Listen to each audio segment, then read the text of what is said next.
मैं आपको एक ऐसी कहानी सुनाता हूँ जो यह दर्शाती है कि क्यों हनुमान जयंती मनाई जाती है, लेकिन ये बात आम लोगों को क्यों नहीं पता होती।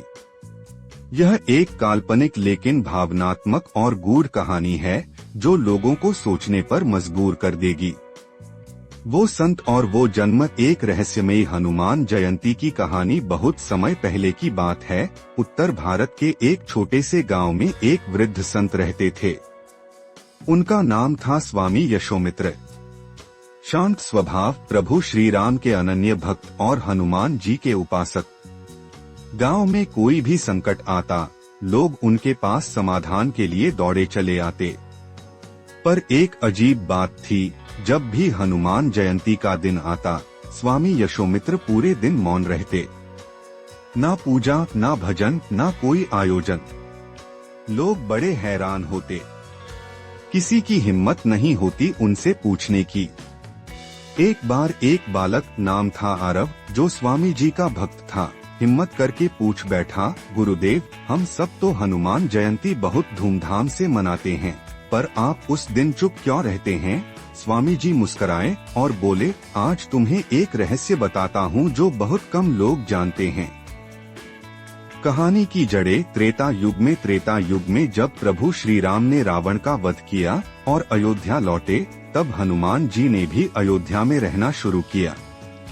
एक दिन श्री राम ने उनसे पूछा, हनुमान, तुम क्या चाहते हो? हनुमान जी बोले, प्रभु, जब तक आपकी कथा इस पृथ्वी पर गाई जाती रहे, तब तक मेरा अस्तित्व भी बना रहे। श्री राम मुस्कुराए और बोले, तथास्तु। और तभी से यह मान्यता बन गई कि हनुमान जी अमर हैं, वे आज भी जीवित हैं।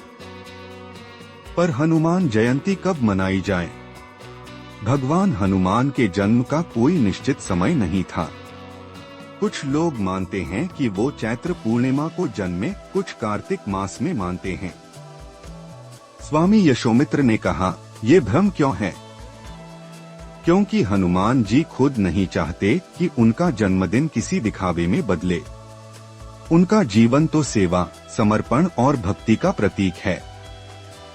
उनका जन्म तो हर दिन होता है, जब कोई निर्बल उनके नाम से साहस पाता है, जब कोई संकट में उन्हें पुकारता है और चमत्कार हो जाता है।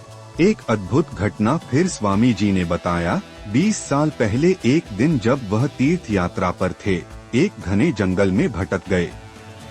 रात का समय, भूख प्यास से व्याकुल थे।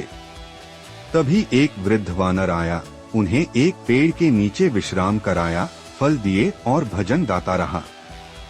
सुबह जब स्वामी जी उठे, वानर गायब था। वहाँ सिर्फ एक गदा रखी थी और एक पत्ता जिस पर लिखा था, जहाँ सेवा है वहीं मेरा जन्म है। स्वामी जी को समझ आ गया कि वो स्वयं हनुमान थे। उसी दिन चैत्र पूर्णिमा थी। अंत में स्वामी जी बोले, हनुमान जयंती एक तिथि नहीं, एक अनुभूति है। इसे मनाने से ज्यादा इसे जीने की जरूरत है। इसीलिए मैं चुप रहता हूँ, क्योंकि उस दिन हनुमान जी खुद मुझे दर्शन दे चुके हैं। सीख, हनुमान जयंती का रहस्य यह है कि हनुमान जी खुद नहीं चाहते कि उनके जन्मदिन को बस एक उत्सव बनाया जाए। वह चाहते हैं कि लोग भक्ति, साहस, निस्वार्थ सेवा के मार्ग पर चलें। तभी सच्चे अर्थों में उनकी जयंती मनाई जाती है। हर उस क्षण जब कोई भक्त उन्हें अपने हृदय में जन्म देता है।